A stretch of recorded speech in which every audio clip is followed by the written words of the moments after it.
मसीह के नाम को मत करो। वो सब नामों से आला है, वो सब नामों से उत्तम है, वो सर्वोत्तम है। प्रभु यीशु मसीह हम आपका धन्यवाद करते हैं। यीशु मसीह हम आपका धन्यवाद करते हैं। राजाओं के राजा हम आपका धन्यवाद करते हैं। धन्यवाद। हम सभी अपनी आंखों को बंद रखें और धन्यवाद करेंगे, धन्यवाद करेंगे, धन्यवाद करेंगे, धन्यवाद करेंगे। बस हम एक लास्ट कोर्स को गाकर आगे वचन की तरफ चलेंगे। हम सभी अपनी आंखों को बंद रखेंगे और धन्यवाद करेंगे।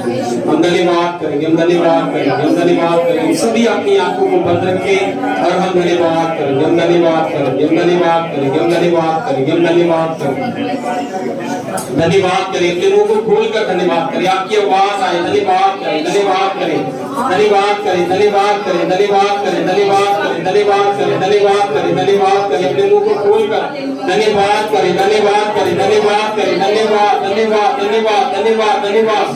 राजाओं के राजा धन्यवाद, राजाओं के राजा धन्यवाद, राजाओं के राजा धन्यवाद, राजाओं के राजा धन्यवाद, राजाओं के राजा धन्यवाद, राजाओं के राजा धन्यवाद, राजाओं के राजा धन्यवाद, धन्यवाद, धन्यवाद, धन्यवाद, धन्यवाद।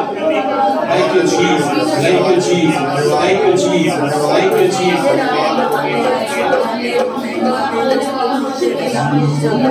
तेरे कोलो यीशु जी, तू ते दिल दिया गल्ला जानदा। हम सब मिलकर कह सकते हैं कि मंगा तेरे कोलो यीशु जी, तू ते दिल दिया गल्ला जानदा।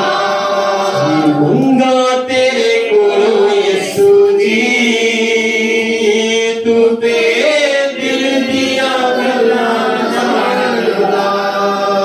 जदों दा मैं तेनू जिंदगी च पाया, जदों दा मैं तेनू जिंदगी च पाया, फिरदा हम जमानदा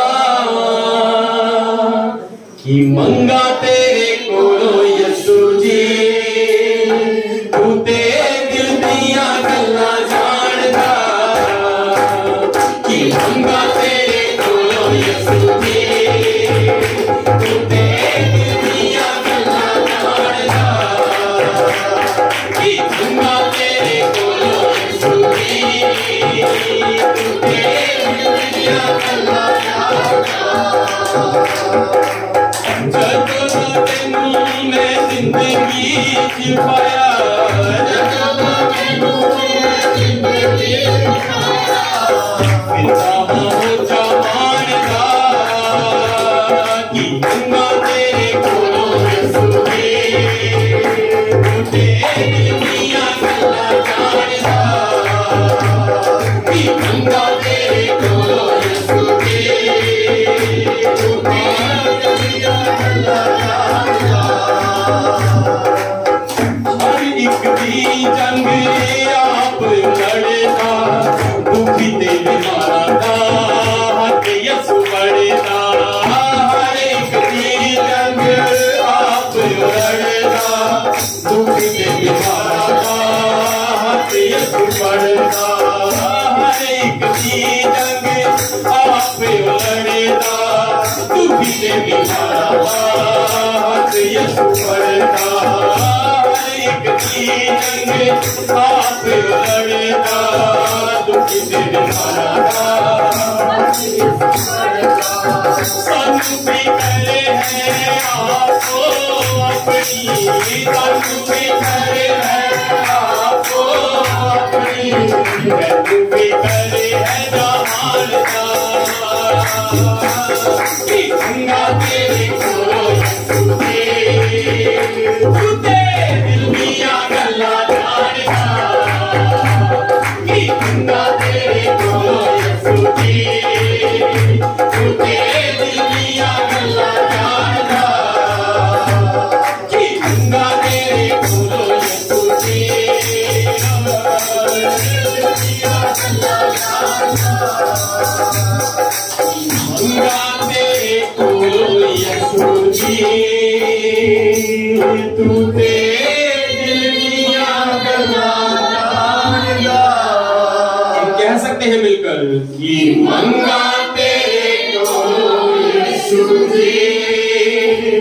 तू तेरे दिल दिया गल्ला जानदा जदों दा मैं तैनू जिंदगी च पाया जदों दा मैं तैनू जिंदगी च पाया फिरदा हम चामानदा मंगा तेरे कोलों यसू जी तू तेरे दिल दिया गल्ला जानदा सानू फिकर है आपो अपनी सानू फिकर है आपो अपनी सानू फिकर है आपो अपनी सानू फिकर फिकर है जहान दा मंगा तेरे कोलों यसू जी तू तेरे दिल दिया गल्ला जानदा मंगा तेरे कोलों यसू जी तू तेरे दिल दिया गल्ला जानदा मंगा तेरे कोलों यसू जी तू तेरे दिल दिया गल्ला जानदा सर्वशक्तिमान परमेश्वर हाँ मेरे खुदावंद आप हमारे दिल की बातों को जानते हैं हमारे विचारों को दूर ही से आप समझ लेते हैं मेरे प्रभु जी हम आपका धन्यवाद करते हैं इस समय के लिए मेरे प्रभु इस सुबह के लिए मेरे प्रभु इस संगति के लिए मेरे प्रभु जी आप जो हमारे माध्यम में है प्रभु आपको आदर ऑनर और आपको सारी महिमा देते हैं और यीशु मसीह के नाम में इस्राएल को उनको आशीष देते हैं यीशु मसीह के नाम में यरूशलेम के ऊपर आपकी शांति को बोलते हैं यरूशलेम के ऊपर आपके अनुग्रह और आपके फजल को बोलते हैं मेरे प्रभु हम जितने जन यहाँ पर हैं एक एक के ऊपर आपकी दया आपके अनुग्रह और आपके फजल को बोलते हैं यीशु राजा सारी महिमा सारा आदर आपको देते हैं हमारी स्तुति करने के द्वारा आराधना करने के द्वारा हमारे साथ बजाने के द्वारा हमारे मुंह को खोलकर और प्रभु जी ताली बजाने के द्वारा प्रभु जी केवल और केवल सारा आदर सारी महिमा सारी प्रशंसा यीशु मसीह नासरी आपको देते हैं और धन्यवाद करते हैं हमारी प्रार्थनाओं को सुनने वाले परमेश्वर अब जो समय है पवित्र आत्मा अपने वचन के द्वारा अपने जन के वसीले से पवित्र आत्मा हम सबसे बोले और बातचीत करें हम सबको अपने लहू में ढाप लें अपनी प्रेजेंस में कवर कर लें ताकि जो वचन बीज के रूप में बोया जाए प्रभु वो 100 गुना फल लेके आए मेरे प्रभु और आपकी महिमा हो मेरे प्रभु जी धन्यवाद आप हमारी दुआओं को सुनते हैं सारा समय मीटिंग का बाकी आपके हाथों में देते हो शुक्रगुजारी के साथ हम इन सारी दुआओं को यीशु मसीह नासरी के नाम को लेकर मांगते हैं एक जोरदार ताली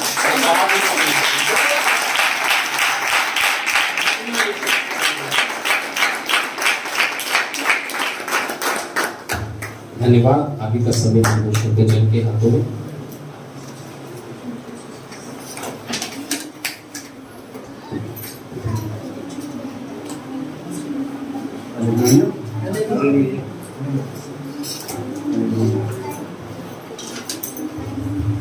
हालेलुया आइए हम सभी अपनी आंखों को बंद करें अपने सिरों को झुकाएं सर्व शक्तिमान सामर्थी परमेश्वर हम आपका शुक्र आपका धन्यवाद करते हैं आकाश और पृथ्वी को बनाने वाले परमेश्वर हम आपका शुक्र आपका धन्यवाद करते हैं समुद्र को बनाने वाले परमेश्वर समुद्र के बीच में जीव जंतुओं को बनाने वाले परमेश्वर पूरी कायनात को बनाने वाले परमेश्वर हम आपका शुक्र आपका धन्यवाद करते हैं प्रभु यीशु मसीह के नाम में पवित्र आत्मा मेरी देह पर मेरे सोचों पर मेरे विचारों पर मेरी जुबान पर आप अपना कब्जा लें आज का जो उद्देश्य प्रभु जी हम सब के जीवनों में आशीष लेके आए ताकि प्रभु जी हम सब के जीवनों से महिमा आदर और जलाल प्रभु यीशु मसीह आपको मिले क्योंकि आप योग्य हैं और पिता परमेश्वर जी इस प्रार्थना को प्रभु यीशु के नाम में मांगते हैं आमीन हालेलुया प्रभु यीशु के मधुर नाम में आप सबको जय सीखी प्रभु यीशु मसीह का शुक्र धन्यवाद करते हैं हम बाइबल में तो देखेंगे पहला इतिहास उसका 29 अध्याय और उसकी 12 है आज के समय के लिए, आज के दिन के लिए परमेश्वर का धन्यवाद हो, क्योंकि परमेश्वर ही है जो हमें दिन दिखाते हैं और हमें रात को अच्छी नींद भी देते हैं। जी हम पढ़ेंगे पहला इतिहास उसका 29 अध्याय और उसकी 12 आयत से। धन और महिमा तेरी ओर से मिलती है और तू सबों के ऊपर प्रभुता करता है। सामर्थ और पराक्रम तेरे ही हाथ में है और सब लोगों को बढ़ाना और बल देना तेरे हाथ में है। हालेलुया। यहाँ पर परमेश्वर का वचन कहता है, जो धन और जो महिमा होती है, जो आदर होता है, वो परमेश्वर तेरी ओर से होता है। इंसान दो प्रकार से इस धरती पर धन कमाता है, पैसे के मामले में। अभी पिछले हफ्ते मैं पठानकोट में था, तो वहां पे एक भाई से मेरी मुलाकात हुई। वो बहुत बीमार थे और बहुत इतने मोटे थे, पर तो ठीक हो गए, स्लिम हो गए थोड़े से। उन्होंने बताया अपने बारे में, कह रहे कि जी मैं ठगी बड़ी मारता था।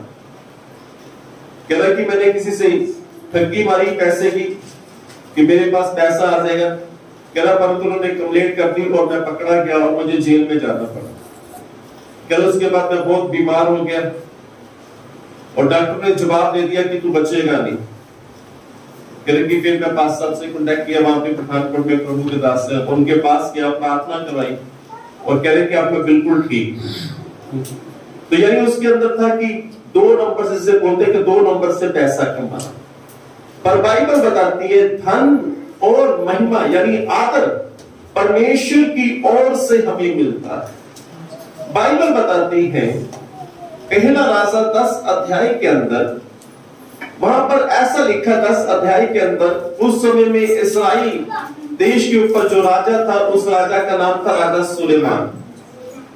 और बाइबल बताती है कि जो राजा सुलेमान था, परमेश्वर ने उसे किस प्रकार की महिमा दी, आदर दिया। बाइबल बताती है कि जब उसने अपना सिंहासन बनाया, उसके सिंहासन का वर्णन वहां पे किया गया बाइबल के अंदर। उसने बहुत बड़ा और सोने का सिंहासन बनाया, बहुत बड़ा और सोने का उसने सिंहासन बनाया। बाइबल बताती है कि सिंहासन के आगे 6 सीढ़ियां थी और हर एक सीढ़ी के इस तरफ उसने सोने के शेर बनाए थे।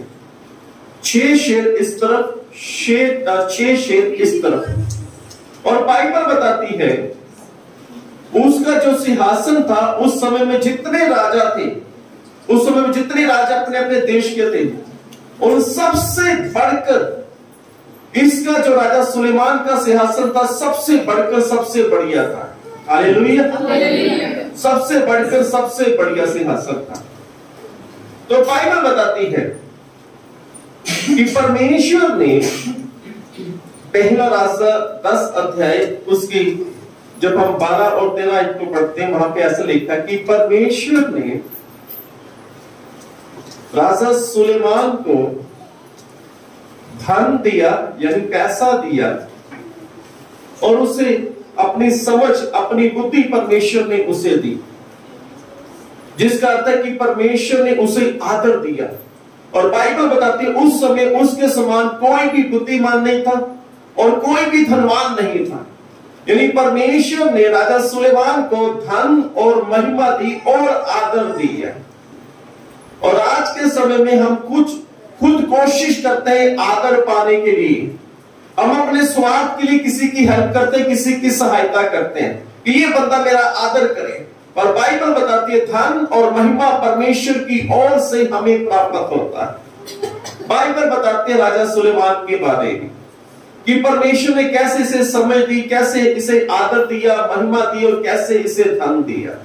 बाइबल बताती है पहला राजा 2 अध्याय उसकी 13 आयत में ऐसा लिखा हुआ है, उसमें राजा सुलेमान की मां का जिक्र है, उसकी मम्मी का जिक्र है। जी पढ़ेंगे आप? जी पढ़ दीजिए। और हगीत का पुत्र अदुनिया सुलेमान की माता बैतशोबा के पास आया और बस उसकी सुलेमान की जो माता का नाम था, उसका नाम था बैतशोबा। ध्यान से सुने, उसकी जो मां थी एक समय में उसने ऐसा गुनाह किया था, अपने पति को छोड़कर किसी दूसरे के साथ उसने समय बिताया। पर बाइबल बताती है परमेश्वर ने राजा सुलेमान को आशीष दी, धन दिया, समय दी, ज्ञान दिया, पैसा दिया, महिमा दी। बाइबल में लिखा हुआ है कि राजा सुलेमान थे, जो पहला राजा 3:3 में लिखा है कि राजा सुलेमान परमेश्वर से प्रेम करता है। हमारे बुजुर्गों ने जितनी भी गलतियां की हो, हमारे दादा परदादा माता पिता ने जितने भी गुनाह किए हो, ऐसा नहीं है कि परमेश्वर उनके बदले में हमें आशीष नहीं देगा। हम परमेश्वर से प्रेम करें, परमेश्वर हमारे प्रेम को देके हमें आशीष देता है, ना कि हमारे बुजुर्गों को देके परमेश्वर हमें आशीष देता है। हालेलुया। हमारे दादा परदादे साहब सबके, हमें क्या पता उन्होंने क्या किया या क्या नहीं किया। कई घरों में तो हम बताते, बाइबल बताते, कई घरों में पुरखों से श्राप चले आते हैं, यानी कुछ ऐसा गलत किया होता है। और तो परमेश्वर उस चीज को कभी नहीं देखते। परमेश्वर से जब लोग प्रेम करते हैं, परमेश्वर उन्हें आशीष देते हैं।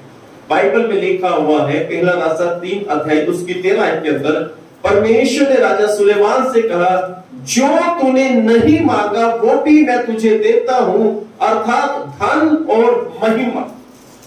परमेश्वर जो आशीष देता है, जो धन की आशीष देता है, उसके साथ परमेश्वर कभी भी दुख नहीं मिलाते।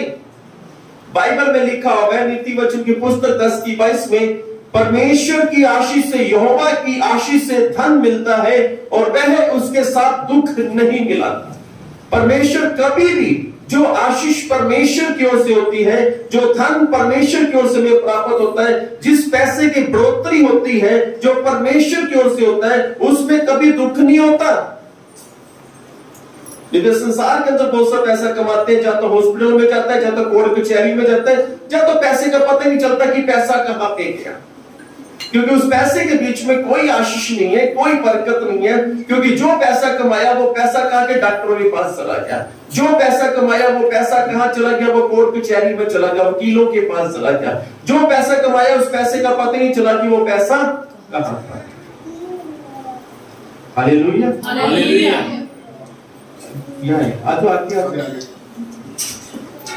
तो बाइबल बताती है कि परमेश्वर, यहोवा की आशीष से धन मिलता है और वह उसके साथ दुख नहीं मिलता। परमेश्वर कभी भी हमारे पैसे के बीच में दुख नहीं देगा। मैं आज आशा करता हूं, आज मैं विश्वास करता हूं कि जिनकी आर्थिक समस्या, जिनकी पैसे की समस्या है, परमेश्वर वो सभी समस्या को परमेश्वर क्या करेंगे? बाइबल के अंदर बड़े ध्यान से सुनना, बाइबल बताती है, निर्गमन की पुस्तक 12 वहां पे इस प्रकार से लिखे, उसकी 22 और 23 के अंदर, इस्राएली लोग मिस्र देश में रहते थे, वहां पर बंदवाई में थे, वहां पर गुलामी में थे, और मिस्री लोग उन पर अत्याचार करते थे, इस्राएलियों पर अत्याचार करते थे। बड़े ध्यान से सुनो, जो आते हैं आने आप सिर्फ ध्यान इधर रखें, और अत्याचार करते थे। बाइबल बताती है कि जब परमेश्वर ने चाहा कि मैं इस्राएलियों को मिस्र की गुलामी से बाहर लेके आऊं, उस बंदवाई से उन्हें छुड़ा कर लेके आऊं, परमेश्वर ने मिस्र के बीच में बहुत से चमत्कार किए। और तो वहां का जो राजा था उसका नाम था फिरौन। वो इतना घमंडी था, इतना घमंडी था, वो अपने आप को कहता था कि मैं गॉड हूं, मैं ईश्वर हूं, मैं परमेश्वर हूं। जिसे परमेश्वर ने बनाया वो खुद कहता है कि मैं परमेश्वर हूं। वो मिस्र का राजा कहने लगा कि मैं आई एम गॉड। वो एक नबी जो परमेश्वर की ओर से भेजा, उसका नाम था मूसा। उसने इस्राएली और मूसा को बोला, आई एम गॉड, मैं परमेश्वर हूं और कोई भी नहीं है। स्वर्ग और धरती के मालिक ने बोला, ठीक है, तुझे बताता हूं कि परमेश्वर कौन है। स्वर्ग और धरती के मालिक ने मिस्र के अंदर, बाइबल बताती है कि 10 विपत्तियां भेजी, और ऐसी विपत्तियां जो अपने आप को कहता था कि आई एम गॉड, मैं परमेश्वर हूं, और वो उस परमेश्वर के सामने हार गया। परमेश्वर के आगे कोई भी जीत नहीं सकता। हालेलुया, क्योंकि हम परमेश्वर की रचना है, हम मिट्टी हैं, हम कभी भी टूट सकते हैं, कभी भी खत्म हो सकते हैं। एक बार एक वैज्ञानिक थे, उसने परमेश्वर को बोला कि परमेश्वर ऐसी कौन सी चीज है जो तू बनाता है मैं नहीं बना सकता। परमेश्वर ने बोला ठीक है। परमेश्वर ने क्या किया, परमेश्वर ने मिट्टी ली, एक पुतला बना दिया। वैज्ञानिक ने बोला परमेश्वर ये कौन सा बड़ा काम है, ये तो मैं भी कर सकता हूं। परमेश्वर ने बोला ठीक है तो करके देखा। वैज्ञानिक ने क्या किया, मिट्टी ली और जैसी मिट्टी लेने लगा परमेश्वर ने बोला 1 मिनट रुक जा। वैज्ञानिक ने बोला जी परमेश्वर बोले। परमेश्वर कह रहा अपनी मिट्टी लेके आ, ये मिट्टी तो मेरी है। हालेलुया। ये मिट्टी क्या है, मेरी है, तू अपनी मिट्टी लेके आ, ढूंढ मिट्टी अपन। तो परमेश्वर की बनाई हुई चीजें, परमेश्वर की बनाई हुई रचनाएं, परमेश्वर ने हमें बनाया है, हम मनुष्य हैं। पर बाइबल बताती है कि वो का जो राजा था फिरौन वो बहुत कठोर होता चला गया, विपत्ति पे विपत्ति पर फिर भी कठोर होता चला। परमेश्वर ने लास्ट विपत्ति वहां पर मिस्र में भेजी, और लास्ट विपत्ति में परमेश्वर ने फिरौन और उसके लोगों को बोला, मिस्र के लोगों को, कि अभी भी तुम लोग मेरी बात को मान लो, नहीं तो आज एक बड़ी विपत्ति तुम पर आएगी। आज एक बड़ी विपत्ति मिस्र में आने वाली है। यदि आप परमेश्वर की बात मान लेते, फिरौन तो बोला, मूसा नबी ने फिरौन को, फिरौन यदि तू परमेश्वर की बात मान लेता तो वो विपत्ति तेरे देश में नहीं आएगी। अगर तू नहीं मानेगा तो ये तेरे देश में विपत्ति आएगी।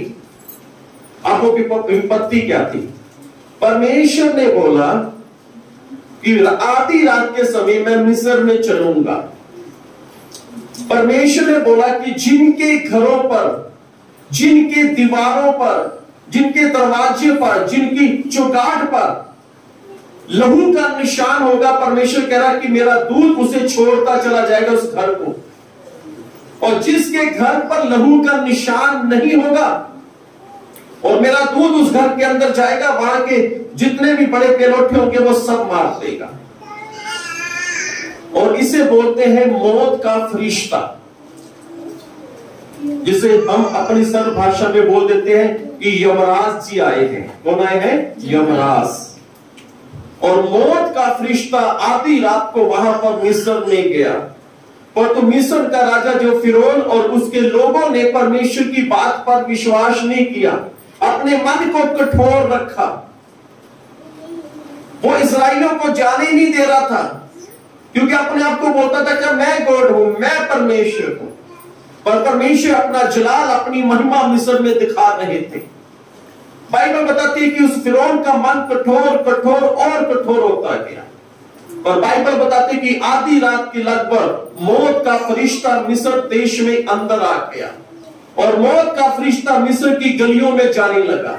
और मौत का फरिश्ता जब भी दरवाजे को देखता था, जिस दरवाजे के ऊपर लहू का निशान होता था, मौत का फरिश्ता उस घर को छोड़ देता, उस घर के अंदर जो लोग थे उसे छोड़ देता और आगे जाता, आगे मिस्री के घर को देखता कि वहां पर लहू का निशान नहीं है और उसका पिलोठे को मार देता, उसकी पिलोठों को मार देता। और बाइबल बताती है आधी रात के लगभग, और जो फिरौन था जो अपने आप में कहता था कि आई एम गॉड, मैं ही परमेश्वर हूं, और बाइबल बताती है उस मौत के फरिश्ते ने, उस जो अपने आप को कहता था कि आई एम गॉड, मैं परमेश्वर, उस फिरौन के बेटे को उस मौत के फरिश्ते ने मार दिया। और आधी रात को जब फिरौन उठा, उसने देखा कि मेरा बड़ा बेटा मर चुका है और मिस्र में जितने मिस्री लोग थे उन सबके बड़े बेटे मर चुके हैं। मौत के फरिश्ते ने उस सबको मौत की घाट पर उतार दिया। और वहां पर आधी रात में बड़ा शोर हुआ, बड़ा हल्ला हुआ। फिर फिरौन ने कहा, मूसा नबी को बुलाया गया कि मूसा नबी अपने लोगों को यहां से ले जा। बाइबल बताती है कि फिर सब इस्राएली वहां से उठे और वो चल दिए। अगर यही बात फिरौन पहले मान जाता तो मिस्र में इतना जो महामारी आई है वो कभी ना आती। और बाइबल बताती है जब इस्राएली लोग मिस्र से बाहर निकले, बाइबल बताते हैं कि परमेश्वर ने उन पर दया दिखाई, उन पर अपनी महिमा को प्रकट किया। परमेश्वर ने इस्राएली लोगों को सोने और चांदी और वस्त्रों के द्वारा धनी बना दिया। सोने और चांदी और वस्त्रों के द्वारा क्या बना दिया? धनी बना दिया। इधर हमारे लुधियाना में एक जगह है, कमेटी बाग बोलते हैं, वहां कॉर्नर में एक दुकान है, कुआरिये की दुकान। वो बड़ा धना है, बड़ा पैसा उसके पास। और जब भी मैं कहीं वहां से निकला, उसको मैं कभी शाम को निकला, कभी दिन में निकला, तो देखा कि उसने एक फटी हुई बनियान पहनी है और वो काम में लगा हुआ है। तो एक बार उसी भाई के विषय भाई रोमी से मेरी बात हो रही, तो भाई रोमी जी ने मुझे बताया कि वो उसके पास बहुत पैसा है, परंतु कंजूस है, अच्छे वस्त्र नहीं पहन सकता, अच्छे वस्त्र नहीं पहन सकता, कंजूस है। कई बार हमारे पास पैसा होता है पर फिर भी हम अपनी कंजूसी को दिखाते हैं। अरे भाई, आपके पास पैसा है, आप अपनी सेहत के लिए उसे अच्छे से इस्तेमाल करो, अपने लिए अच्छे वस्त्र पहना करो।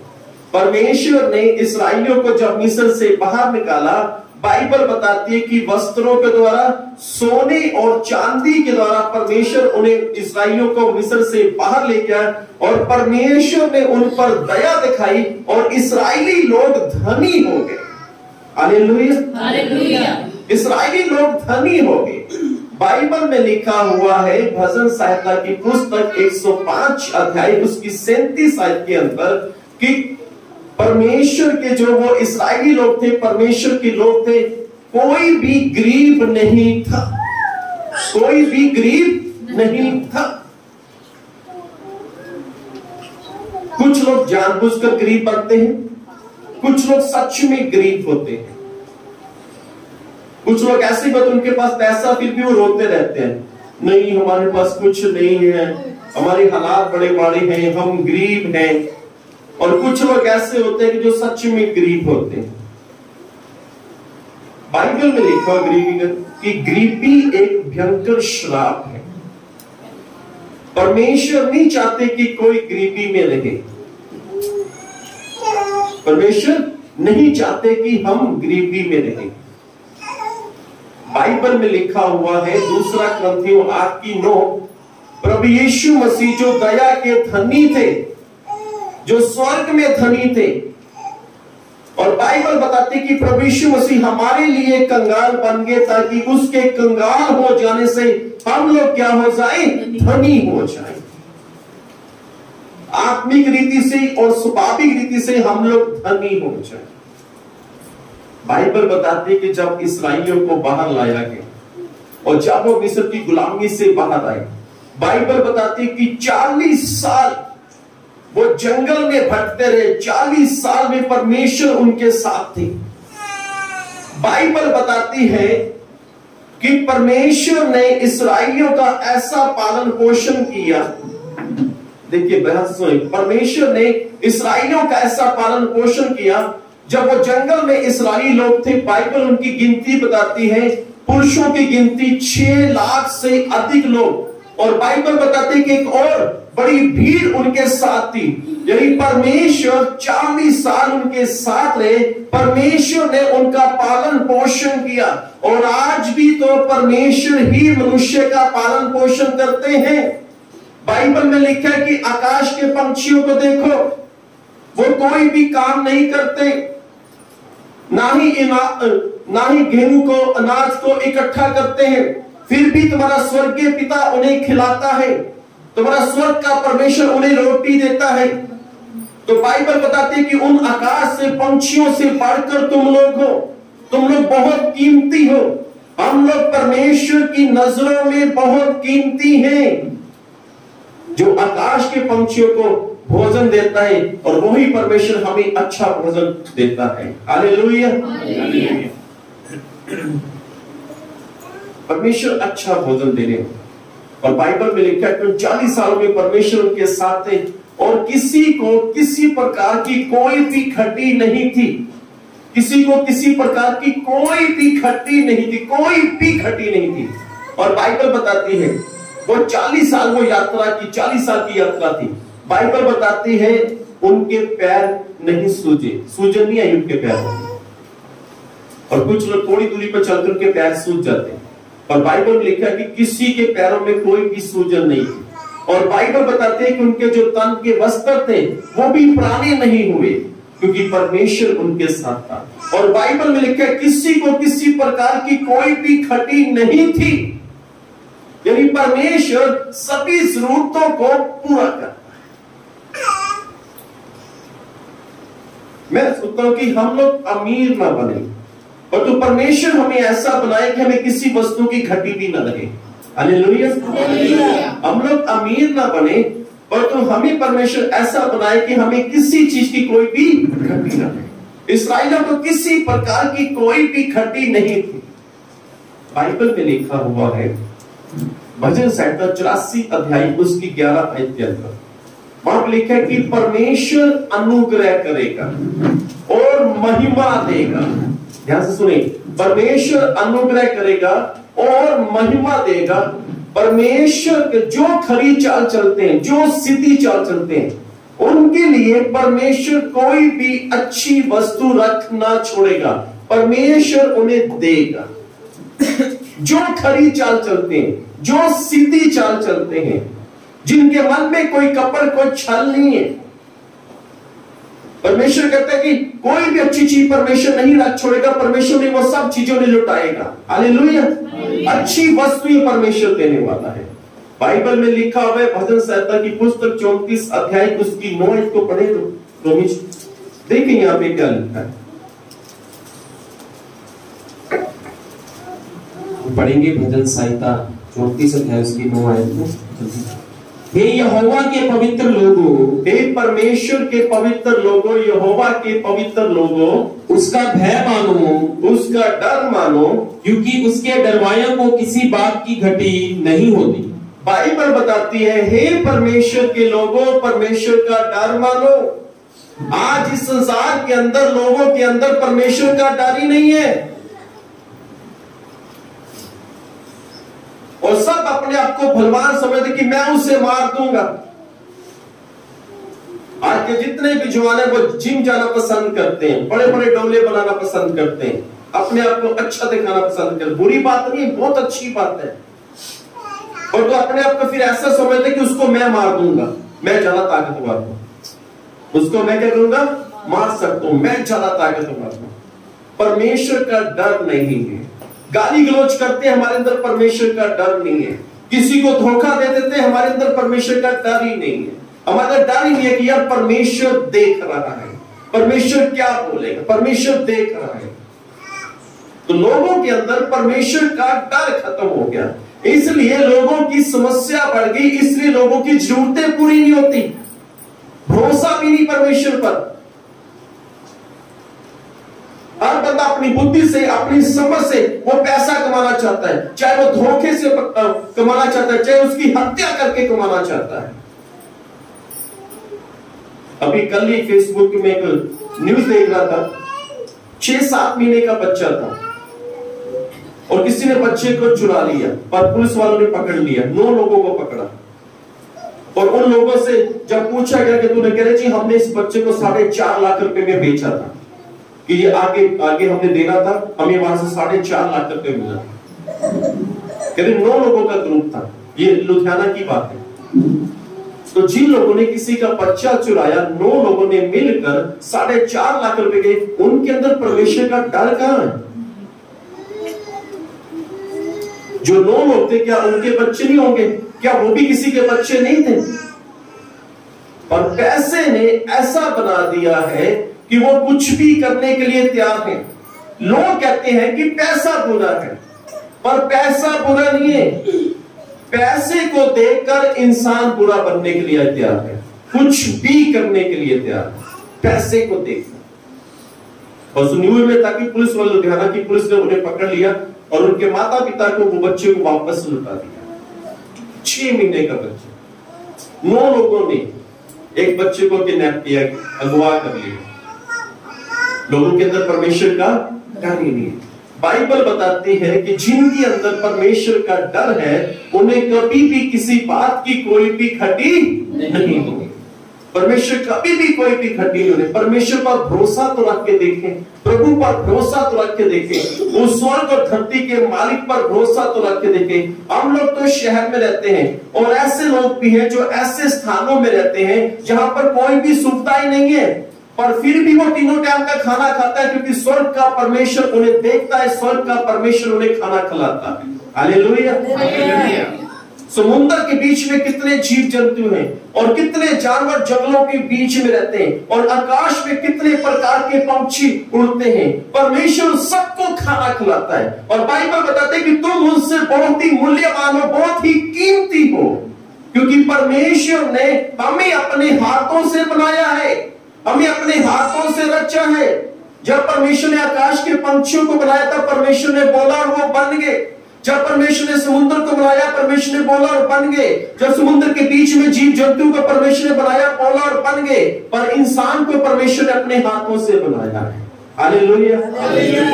और एक बड़ी अजीब सी बात है संसार के अंदर, हम अपने बच्चों को अपने बच्चों पर इतना पैसा लगाते हैं और गलत ज्ञान प्राप्त करने के लिए, क्योंकि वैज्ञानिक लोग कहते हैं जो मनुष्य है वो बांदर से पैदा हुआ है। अगर ऐसी बात होती तो शायद किसी ना किसी के पूंछ होनी चाहिए, पर किसी के नहीं है।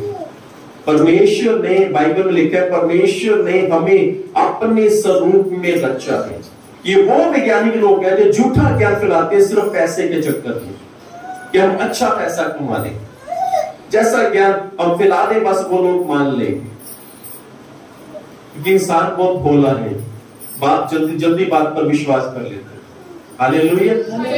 पर बाइबल में लिखा हुआ है परमेश्वर कभी नहीं चाहते कि किसी मनुष्य को किसी प्रकार की कोई भी घटी हो। बाइबल में लिखा हुआ है, एक व्यक्ति था, उसका नाम था अब्राहम। बड़े ध्यान से सुनना। परमेश्वर, उसकी उम्र 75 साल के करीब थी, उसके पास कोई भी संतान नहीं थी।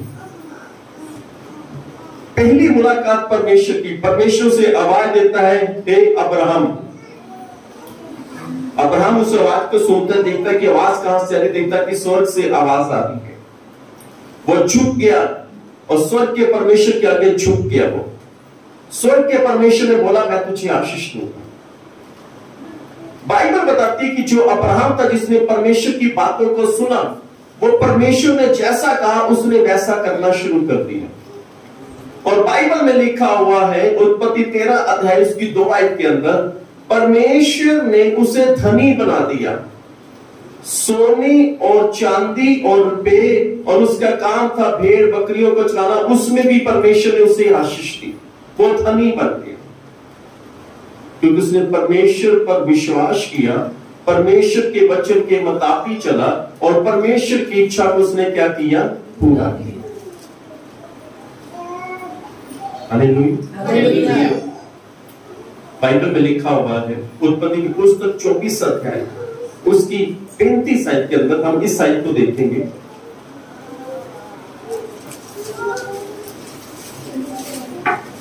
बड़े ध्यान से सुनना इस आयत को। और यहोवा ने मेरे स्वामी को बड़ी आशीष दी है। यहां पर जो अब्राहम है उसका एक नौकर है, एक सेवक है, और वो किसी से कह रहा है कि परमेश्वर ने, स्वर्ग के परमेश्वर ने, मेरा जो स्वामी है जिसका नाम अब्राहम है, परमेश्वर ने उसे आशीष दी है।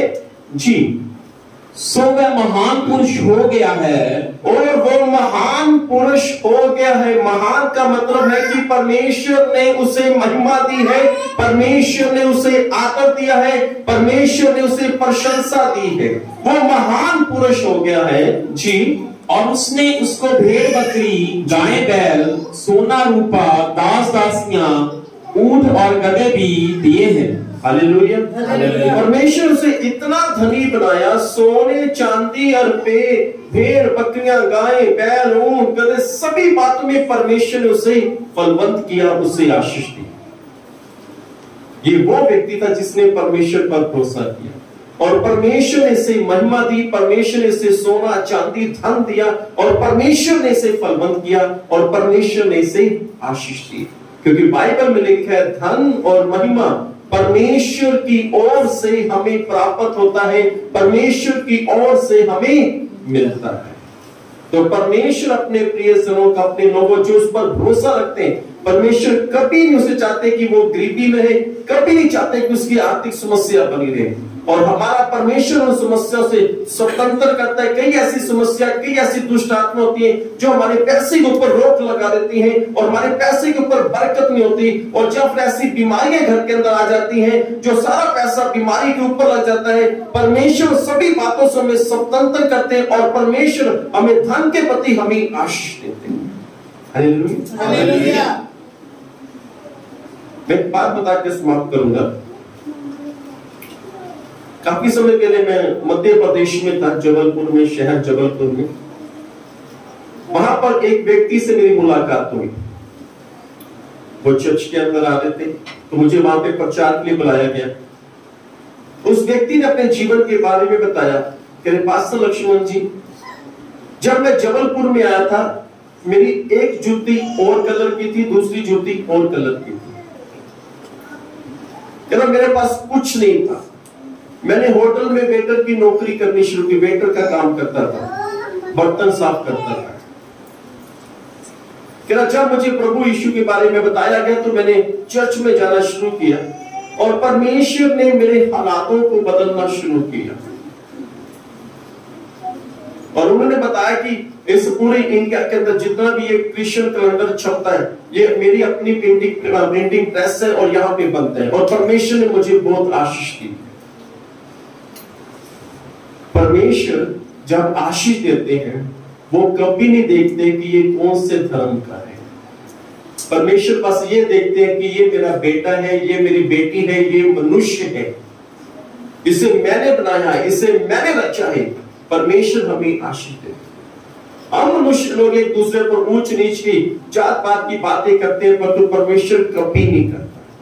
हालेलुया, कभी भी परमेश्वर नहीं करता। और परमेश्वर जो आशीषों के परमेश्वर है, वो आशीषें देने वाले परमेश्वर है। तो अब्राहम को परमेश्वर ने आदर दिया, महिमा दी, और बाइबल बताती है कि परमेश्वर ने उसे धन दिया। राजा सुलेमान, परमेश्वर से इतनी बुद्धि, इतनी समझ दी, और लोग दूर दूर से देशों से उसके पास आते थे, उसकी बातें सुनकर, उसकी चर्चा की बातें सुनकर उसके पास आते थे। वो जो उसके द्वारा वो जो न्याय करता था, तो उसके न्याय के कामों को देखने के लिए उसके पास आते, क्योंकि परमेश्वर उसे आदर दिया, परमेश्वर उसे महिमा दी, परमेश्वर उसे धन दिया। तो परमेश्वर अपने लोगों को आशीष देना चाहते हैं, उसके नेचर में है। बाइबल में परमेश्वर के स्वभाव का जिक्र है। बाइबल में परमेश्वर का स्वभाव के बारे में बताया गया कि परमेश्वर दयालु है, परमेश्वर अनुग्रहकारी है, परमेश्वर कृपा करने वाले, बहुत दया करना जानते हैं परमेश्वर, अनुग्रह करना जानते हैं परमेश्वर, कृपा करना जानते हैं परमेश्वर। हालेलुया। बाइबल के अंदर एक कुंड था, वहां पे अलग अलग बीमार लोग वहां पे बैठे रहते थे, और दिन में एक बार स्वर्गदूत आता था, उस पानी को हिलाता था, और जो उस पानी में पहले बीमार उतर जाता था वो चंगा हो जाता था। बाइबल बताती है वहां पे एक बीमार था जो 38 साल से बीमारी में था, और उस कुंड के पास था। प्रभु यीशु मसीह ने उसे देखा, प्रभु यीशु मसीह उसके पास आते हैं। प्रभु यीशु मसीह कहते हैं, क्या तू चंगा होना चाहता है? कहता, जी प्रभु जी मैं चाहता तो हूं, पर मैं पानी में उतरने की कोशिश करता हूं, और मुझसे पहले कोई और उस पानी में उतर जाता है, क्योंकि कोई ना कोई उसके साथ है।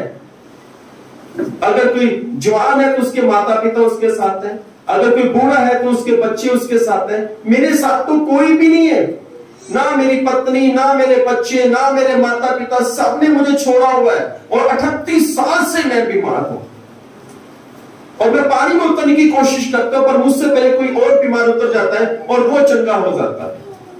यानी वो इतना बीमार था, वो एक स्थान से दूसरे स्थान जाने में उसे कितना समय लगता था, इससे पहले कोई दूसरा रोगी उस पानी में जाकर चंगा हो जाता था। प्रभु यीशु मसीह ने कहा, उससे ये नहीं पूछा तू कौन सी जात का है, उससे ये नहीं पूछा तू कौन से धर्म का है, उसने ये नहीं पूछा तू कौन से देश का है, उससे ये नहीं पूछा गया कि तू कौन से शहर का है, उससे ये नहीं पूछा गया कि तू कौन सी कॉलोनी, कौन से मोहल्ले का, तेरा पता क्या, तेरा आता क्या, तेरे माँ बाप क्या, कुछ नहीं यीशु मसीह ने पूछा। यीशु मसीह से एक बात बोली, अपनी खाट उठा, चल और फिर। क्योंकि वो बीमार नहीं जानता था जो पानी को जो स्वर्गदूत हिलाते हैं, जिसको स्वर्गदूतों, जिस परमेश्वर ने स्वर्गदूतों को भेजता है, वो परमेश्वर स्वयं उसके पास आ चुका है और उससे कहता अपनी खाट उठा, चल और फिर। बाइबल बताती है कि जो 38 साल से बीमार था, और बाइबल बताती है कि वो उठा और चलने और फिरने लग पड़ा। Hallelujah, hallelujah. ये है परमेश्वर का नेचर, उसकी दया, उसका अनुग्रह, उसकी कृपा, ये हमारे परमेश्वर की है। ये स्वर्ग और धरती के मालिक का ये नेचर, ये स्वभाव है। और बाइबल बताते हैं कि वो धनी बनाता है और महिमा देता है। उसने सुलेमान को धनी बनाया और महिमा दी, उसने अब्राहम को महान बनाया और उसे धन दिया।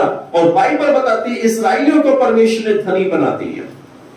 और वही परमेश्वर हमारे परमेश्वर कई समस्या ऐसी होती जिसे हम नहीं जानते, पर तो परमेश्वर जानता है कि समस्या कहां पर है, किसके जीवन में क्या समस्या है। और जब हम प्रार्थना होती है तो परमेश्वर अपनी महान शक्ति के द्वारा समस्या को खत्म करते हैं। हम जब प्रार्थना करते हैं, हम चंगा नहीं करते, चंगा तो यीशु मसीह करता है। आपकी समस्या का हल का समाधान हम नहीं करते, वो तो परमेश्वर करते हैं। हम तो सिर्फ आपके लिए प्रार्थना के लिए खड़े हैं, हम आपके लिए प्रार्थना करने के लिए खड़े हैं। Hallelujah, hallelujah. बाइबल बताती है वो धन और महिमा हमारे परमेश्वर हमें देते हैं। तो वो आज भी महाप्रतापी है। परमेश्वर कभी भी नहीं बदलते, इंसान रोज बदल जाते हैं, इंसान रोज बदल जाते हैं। आज कितने लोग ऐसे सुबह का प्रॉमिस करते हैं और शाम को प्रॉमिस पूरा ही नहीं करते, वादा पूरा नहीं करते, मुकर जाते हैं, बदल जाते हैं, जिनके पास टाइम ही नहीं है। पर बाइबल बताती है कि परमेश्वर कभी भी नहीं बदलते, वो एक सा परमेश्वर है, ना बदलने वाले वो ईश्वर। Hallelujah, hallelujah. आइए हम सभी अपनी आंखों को बंद करें। स्वर्ग और धरती के मालिक, हम आपका शुक्र, आपका धन्यवाद करते हैं। धन्यवाद प्रभु जी, धन्यवाद प्रार्थना करा। हम उस स्वर्ग और धरती के मालिक का धन्यवाद करें, उस महाप्रतापीश्वर का धन्यवाद करें, और जो हमारी आर्थिक समस्या को खत्म कर सकता है, जो हमारी सारी समस्या को खत्म कर सकता है। वो स्वर्ग और धरती का मालिक जानता है कि हमारे जीवन में, हमारे घर में कहां से परेशानी है, कहां से समस्या, वो समस्या को खत्म करने की शक्ति रखता है। बहुत धन्यवाद प्रभु, बहुत धन्यवाद करते हैं। हालेलुया। सब मुक जाने रोग पुराने, यीशु मसीह जे तू जाने, सब मुक जाने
वधावे तेनू बुलावे, हथ वधावे तेनू बुलावे, हथ वधावे तेनू बुलावे, जे तू सुने कनेला,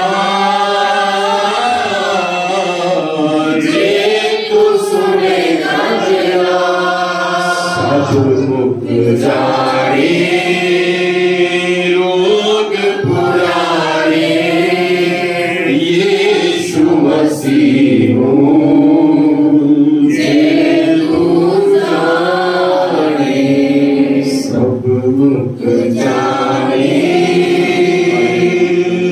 रोग पुराने, यीशु मसीह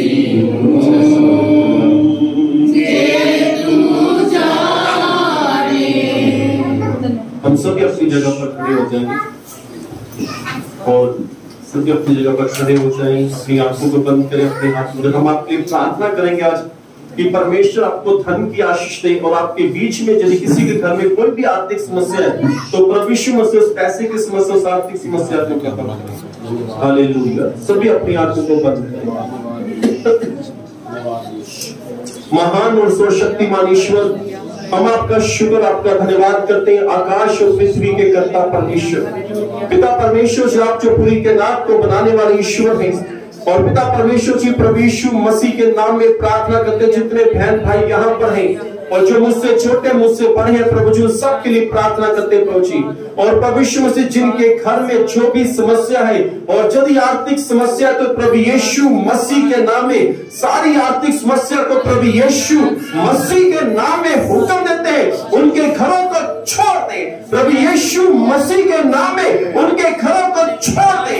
और जिनकी पैसे की समस्या है, और जो भी ये पैसे का बंधन उनके जीवन में, उनके घरों में पाया जाता है, उनके पैसे की बढ़ोतरी नहीं होती, उनका पैसा पता नहीं चलता कि कहां पर गया, कहां पे खर्च हुआ, और उनका पैसा जो बीमारियों में लगता है, उनका पैसा जो कोर्ट कचहरियों में लगता है, प्रभु यीशु मसीह के नाम में प्रार्थना करते हैं, और इस पैसे के बंधन को प्रभु यीशु के नाम में तोड़ते हैं, प्रभु यीशु मसीह के नाम में तोड़ते हैं, प्रभु यीशु के सामर्थी नाम में तोड़ते हैं। और प्रभु यीशु मसीह आपके नाम में इनके पास पैसा है, और प्रभु यीशु मसीह जैसे अपने सुलेमान को पहुंची महिमा और धनवान बनाया प्रभु जी, और जैसे इस्राएलियों को महिमा और धनवान प्रभु जी बनाया, और जैसे अब्राहम को धनवान बनाया, धनी बनाया, तो यीशु मसीह के नाम में जितने लोग यहाँ पर है, और यीशु के नाम में इनके पास कभी भी किसी पैसे की प्रभु जी कमी ना हो, और यीशु के नाम इनके पैसे की बढ़ोतरी हो, इनके काम की बढ़ोतरी हो, इनका काम कर बढ़ता इससे प्रभु यीशु के नाम में चले। जो नौकरी करते उनकी सैलरी की बढ़ोतरी हो, उनकी सैलरी बढ़े प्रभु यीशु के नाम में। और प्रभु यीशु मसीह इन सबके जीवों में प्रभु जी आप चमत्कार करें, और प्रभु जी हर एक की जो समस्या है यीशु मसीह के नाम में छाती रहे, और प्रभु यीशु मसीह आपके नाम में ये अच्छे वस्त्र पहनने वाले प्रभु जी, और आप जो प्रभु जी, और प्रभु यीशु मसीह अच्छे वस्त्र पहनाने वाले परमेश्वर है, और प्रभु यीशु मसीह ने अच्छे वस्त्र प्रभु जी दे प्रभु जी।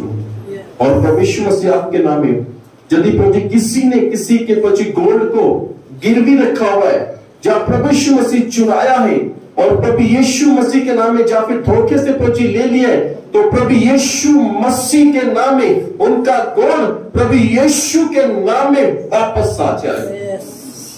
और प्रभु जी आप अपनी बड़ी शक्ति द्वारा प्रभु जी सबके बीच में चमत्कार करें, और सारी महिमा, सारा आदर, सारा जलाल प्रभु यीशु मसीह हम आपको देते, और पिताजी इस प्रार्थना को प्रभु यीशु के नाम में मांगते हैं, आमीन। हम खड़े रहेंगे, प्रभु की प्रार्थना में भाग लेंगे। है हमारे पिता, आप जो स्वर्ग में हैं, आपका नाम पवित्र माना जाए, आपकी बादशाह आए, आपकी मर्जी जैसे स्वर्ग में पूरी होती है जमीन पर भी हो। हमारी रोज की रोटी आज हमें बख्श दे, जिस तरह हम अपने खुद को माफ करते हैं, आप भी हमारी खुद को माफ करें। हमें आजमाइश न पड़ने दें, बल्कि बुराई से बचाएं, क्योंकि बादशाह, कुदरत और जलाल हमेशा आप ही का होता रहे, आमीन। पिता परमेश्वर का प्रेम, प्रभु यीशु मसीह का अनुग्रह और पवित्र आत्मा की सेवा का हम सबके साथ हमेशा हमेशा तक होती रहे, आमीन। आप सभी बैठ जाए। प्रभु